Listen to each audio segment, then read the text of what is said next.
Kita tidak menyadari atau kita kurang menyadari sering sekali di dalam kehidupan ini kita mengalami kebocoran di dalam mulut kita. Lebih cepat mana Bapak Ibu? Ngomong dulu atau mikir dulu? Tidak heran sampai sekarang banyak di antara kita lebih suka bergosip atau membicarakan perkataan-perkataan yang belum tentu ada kebenarannya. Atau kita kenal dengan kata hoax.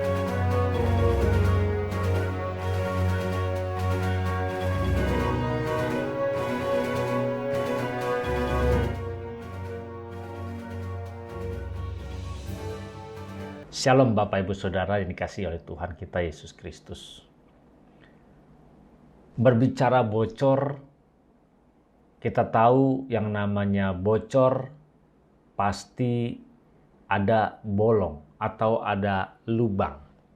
Maka kebocoran itu pasti akan menghabiskan air yang ada di dalam suatu tempat di mana tempat atau wadah tersebut mengalami atau ada lubang.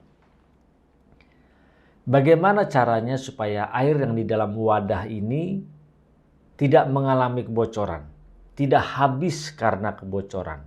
Berarti kita harus mencari di mana lubangnya supaya kita bisa menutup lubang tersebut. Ketika lubang tersebut bisa kita tutup dengan rapat, maka tidak akan lagi terjadi kebocoran. Ini kalau kita berbicara kebocoran dari sebuah wadah atau tempat. Kita tidak menyadari atau kita kurang menyadari sering sekali di dalam kehidupan ini kita mengalami kebocoran di dalam mulut kita. Apa maksudnya? Tadi kita sudah tahu berbicara kebocoran berarti kalau air di dalam suatu wadah maka air itu akan segera habis karena dia akan mengucur atau mengalir keluar dari wadah tersebut tanpa berhenti sebelum wadah itu ditutup area yang berlubangnya. Bagaimana dengan mulut kita yang bocor? Karena kita sudah memahami kalau bocor itu mengalir terus dan mulut kita sebenarnya digunakan untuk berkata-kata, digunakan untuk berbicara, mengungkapkan sebuah pengertian atau sebuah pesan supaya dapat diterima oleh orang lain. Kalau kita bocor mulut, berarti mulut kita terlalu banyak mengeluarkan perkataan-perkataan, terlalu banyak berbicara, maka kita dapat mengatakannya itu sebagai bocor mulut. Ada bahayanya enggak? Harus kita ketahui bahayanya kalau kita bocor mulut. Maka sering sekali justru perkataan-perkataan yang keluar dari mulut kita ini lebih banyak tidak bermanfaat.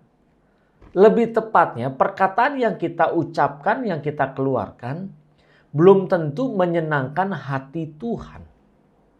Kalau perkataan kita yang kita ucapkan tidak menyenangkan hati Tuhan, maka sesungguhnya kita membuat hati Tuhan terluka. Membuat hati Tuhan bersedih atau kecewa. Maka saya sering berkata begini, lebih cepat mana Bapak Ibu? Ngomong dulu atau mikir dulu? Kita harus akui, harus jujur. Kita terlalu sering berbicara dulu baru kita pikirkan. Apa yang kita bicarakan ini benar atau tidak? Apa yang kita bicarakan ini menyakiti orang-orang di sekitar kita atau tidak? Idealnya kita harus memikirkan terlebih dahulu apa yang mau kita perkatakan. Supaya perkataan-perkataan kita tidak menyakiti sesama kita. Apalagi orang-orang yang ada di sekeliling kita. Orang yang bocor mulut, dia tidak pernah memikirkan apa yang akan dia perkatakan. Dia kalau berbicara akan terus tidak berhenti-berhenti. Bahkan biasanya dia lebih suka membicarakan orang lain, membicarakan kesalahan orang lain.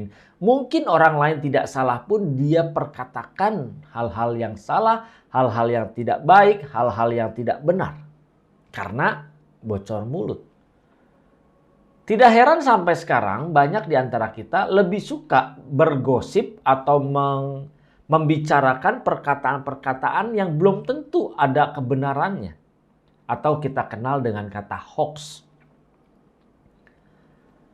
Kalau kondisi hidup kita saat ini seperti ini, maka kita mengalami yang namanya bocor mulut. Kok bisa kita bocor mulut? Ya itu tadi, karena kita tidak memikirkan terlebih dahulu apa yang mau kita perkatakan. Karena kita tidak memikirkan apa yang kita perkatakan, maka sembarangan perkataan yang keluar yang kita ucapkan justru itu membahayakan diri kita sendiri. Orang yang banyak berbicara pasti dia banyak melakukan kesalahan dengan mulutnya. Kalau orang mengalami bocor mulut, maka dia pasti banyak mengalami kesalahan-kesalahan dari perkataan-perkataan yang dia ucapkan.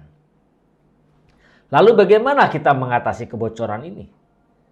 Kalau sebuah wadah, gayung, ember bocor, mungkin kita usahakan untuk menutup lubangnya. Kalau mulut kita yang bocor, berarti kita harus mencari tahu ada lubang yang bocor. Lalu lubangnya yang di mana? Kita harus merenungkan diri kita.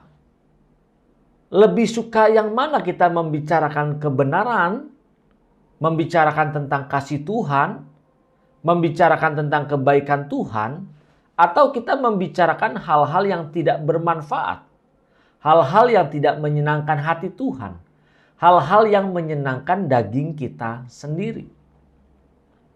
Salah satu penyebabnya adalah karena kita lebih mengutamakan jiwa kita, daging kita, ego kita. Maka kalau kita sudah berbicara, membicarakan orang lain, ada rasa kepuasan tersendiri di dalam diri kita. Inilah yang membuat kita akhirnya lebih senang menggosipi orang lain. Semakin digosok, semakin sip, semakin digosok, semakin sip. Jadi ngomongin orang terus. Ketimbang dia harus membicarakan kebenaran firman Tuhan. Kalau dia ngomongin orang lain, dia semangat, berapi-api, semangat 45. Tapi kalau membicarakan kebenaran firman Tuhan, dia terdiam. Jadi yang menjadi salah satu faktor adalah karena kita mengutamakan daging kita, perasaan kita, emosi kita, kehendak kita. Untuk dapat mengatasi kebocoran mulut kita, maka kita harus berani menyalipkan daging kita. Kita harus berani mematikan daging kita. Kehendak kita ngomongin orang lain harus belajar untuk dikendalikan. Tapi kan sulit. Bukan berarti tidak bisa. Bapak Ibu pasti bisa. Memang di awal butuh perjuangan. Kalau tadinya kita sering sekali dengan mudah membicarakan hal-hal yang tidak bermanfaat, ketika kita berjuang supaya kita mau pembicaraan kita, perkataan kita ini yang bermanfaat saja, maka kita harus melatih mulut kita. Jadi ketika kita mau berbicara, kita berdiam diri. Banyaklah bergaul dengan Tuhan. Banyaklah kita berdialog dengan Tuhan. Banyak orang yang bocor mulut, justru sebenarnya dia boleh kita katakan mungkin dia tidak berdialog dengan Tuhan di dalam kehidupannya sehari-hari. Kok bisa? Ya karena dia lebih mengutamakan dagingnya. Lebih mengutamakan emosinya, jiwanya, kehendak pribadinya. Karena orang-orang yang bergaul karib dengan Tuhan, dia tidak akan banyak bicara karena dia selalu berkomunikasi. Dia selalu berdiskusi dengan Tuhan bagaimana, apa yang harus dia lakukan. Ketika dia mau berkata-kata pun dia harus memikirkan terlebih dahulu. Bapak Ibu makanya sering sekali kan kita berbicara, berkomunikasi dengan orang lain. Tiba-tiba orang lain marah sama kita. Tiba-tiba orang lain kecewa sama kita. Di sini kita belajar, sebenarnya ini Tuhan izinkan supaya kita menjaga perkataan kita, mengendalikan mulut kita. Karena sudah jelas siapa yang banyak bicara dia pasti akan melakukan kesalahan. Siapa yang tidak bisa mengendalikan lidahnya, dia tidak bisa mengendalikan hidupnya. Bapak Ibu Saudara mau mengendalikan hidup Bapak Ibu Saudara? Kuncinya kendalikan lidah kita. Lidah kita tidak bertulang, Bapak Ibu. Kalau lidah kita bertulang, bagaimana kita berbicara? Coba silakan Bapak Ibu Saudara periksa, pasti lidah kita tidak bertulang. Kalau bertulang, kita pasti sulit untuk berkomunikasi. Karena lidah kita tidak bertulang, maka sulit untuk dikendalikan. Sulit bukan berarti tidak bisa. Karena kita tahu tadi bahwa yang menjadi faktor, salah satu faktor kita sering sekali sembarangan berbicara karena kita mengumbar hawa nafsu kita. Berbicara hawa nafsu di sini bukan sebatas hanya hawa nafsu seks, tetapi hawa nafsu di dalam kita berkata-kata, kita senang ngobrol, senang ngegosip, senang ngomongin hal-hal yang tidak berguna. Jadi kita harus belajar untuk mengendalikan. Kalau kita tidak bisa mengendalikan lidah kita, bagaimana kita bisa mengendalikan hidup ini? Hidup kita yang begitu besar, banyak perkara yang harus kita tanggung, yang harus kita hadapi. Bagaimana kita bisa menghadapinya? Kita tahu sebuah perahu, sebuah kapal yang besar, itu hanya dikendalikan oleh apa? Hanya dikendalikan oleh sebuah kemudi, dan juru kemudilah yang mengendalikannya. Hutan yang besar bisa terbakar oleh api. Tapi api itu disebabkan oleh sebuah api yang kecil atau berasal dari korek api. Dari ranting yang kecil, dia bisa membakar seluruh hutan. Ketika hidup kita tidak kita kendalikan lidahnya, ingat lidah kita pun menjadi api dalam hidup kita. Lidah kita pun dapat membakar hidup kita, menghanguskan hidup kita. Jadi Bapak Ibu Saudara, kita harus belajar mengendalikan lidah kita, belajar mengendalikan perkataan kita, supaya kita tidak bocor mulut, supaya kita di dalam hidup ini tidak melakukan kesalahan apapun. Satu hal yang saya akan ingatkan bahwa kita semua akan diperhadapkan di pengadilan nanti di akhirat. Dan mulut kita pun akan diadili. Apa yang kita perkatakan, kalau kita banyak mengatakan atau mengucapkan hal-hal yang tidak menyenangkan hati Tuhan, ini pun akan diadili. Kalau sampai tiba saatnya kita baru menyesal, kita baru menyadari kenapa ya saya tidak menggunakan mulut saya untuk hal-hal yang berguna. Kita akan menyesal dan penyesalan kita itu terlambat pada saat itu. Jadi mulai saat ini ayo kita belajar sama-sama. Bapak Ibu belajar, saya pun belajar bagaimana mengendalikan mulut kita. Saya pun belum sempurna, terkadang juga masih bocor mulut. Tetapi sekarang kita sadar bahwa kita sering sekali bocor mulut dan kebocoran itu tidak akan pernah berhenti kalau kita tidak pernah memberhenti atau menutup lubang yang membuat kita kebocoran. Nah, lubang yang dari bocor mulut kita ini adalah bagaimana kita mengumbar daging kita, kehendak jiwa kita. Kan kita rasanya kalau sudah membicarakan orang lain tuh puas. Kalau sudah ngomongin orang lain rasanya puas. Apalagi kalau sampai berhasil memfitnah orang lain dan membuat orang lain itu terluka. Rasanya kita dipuaskan. Ingat, itu jiwa kita, daging kita. Jangan terus kita mengumbar daging kita karena kita pasti akan mengalami kebinasaan. Saat ini saya mengajak, ayo kita jaga lidah kita supaya kita tidak terbakar oleh perkataan kita sendiri. Kita jaga dan kita gunakan untuk membicarakan hal-hal yang baik.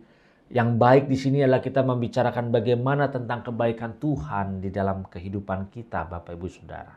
Bapak Ibu Saudara pasti banyak mengalami kebaikan Tuhan.